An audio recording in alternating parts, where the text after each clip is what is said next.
What happens when a music icon walks into a studio expecting a warm, easy conversation, but instead gets hit with a question so disrespectful that it freezes an entire audience?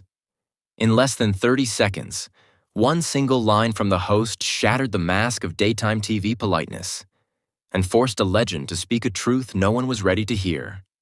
The studio was glowing under the heat of the lights.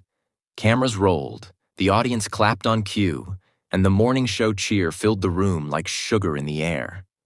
But beneath that shiny surface, something explosive was about to unfold. Chaka Khan walked in with the grace of someone who had ruled stages for more than half a century. A voice that shaped generations, a presence carved from real experience, real music, real history. She wasn't just a guest. She was the queen of funk. A force. Across from her sat the host, smiling that overly polished TV smile, flipping through note cards she'd rehearsed a dozen times. The audience expected laughter, stories, nostalgia. Instead, they were about to witness a verbal earthquake. "Welcome back," the host said brightly. "Today we're joined by the incredible Chaka Khan." Chaka sat calmly, poised, elegant. Then the host threw her first strike. "So, Chaka, you've been in this business for a really long time, right?" For a split second, the smile on Chaka's face tightened. That wasn't admiration. That was a polite slap disguised as a compliment. Chaka answered gracefully, "Yes, it's been a long and beautiful journey." But the host wasn't done. She continued, "Artists today have so much more work to do. Social media, branding, competition. Back in your days, it was just about singing, wasn't it?" The air shifted. The audience sensed it. Something sharp had just been said. Chaka leaned in slightly. "In our days, we had one chance. No retakes, no auto-tune, no shortcuts. You either delivered, or your career was over."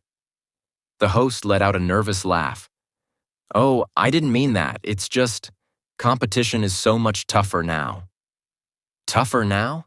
To say that to a woman who competed with Aretha, Diana, Stevie, and an industry built to shut women, especially black women, out? Chaka's eyes narrowed. "Competition has always been fierce, sweetheart." But then came the sentence, the one that detonated everything. "I just wonder, do you ever feel like your style of music is getting a little outdated?" Silence. Pure, heavy, deadly silence. Even the cameras seemed to pause. Outdated? The woman whose music still fills stadiums?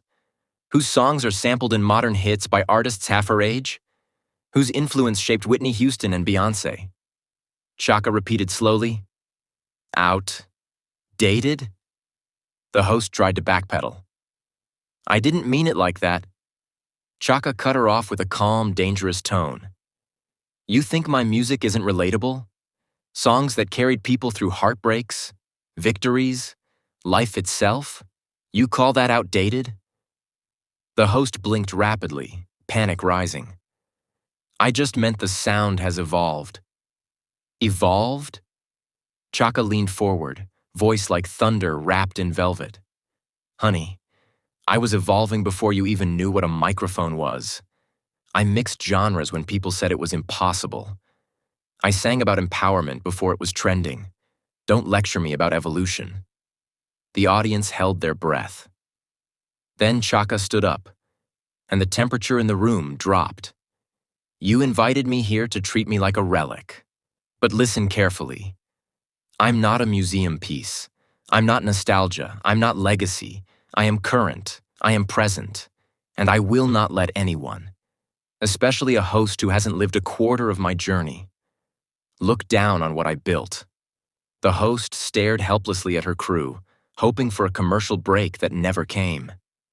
Chaka continued, her voice slicing through the frozen room. "You think because you won a TV competition you know this business? You think you can sit behind a desk and judge the artists who built the very foundation you're standing on? Respect is earned, and today you forgot to give it." The room was silent. The audience didn't even dare to breathe. And in that silence, a legend reclaimed her throne. Don't forget to subscribe for more.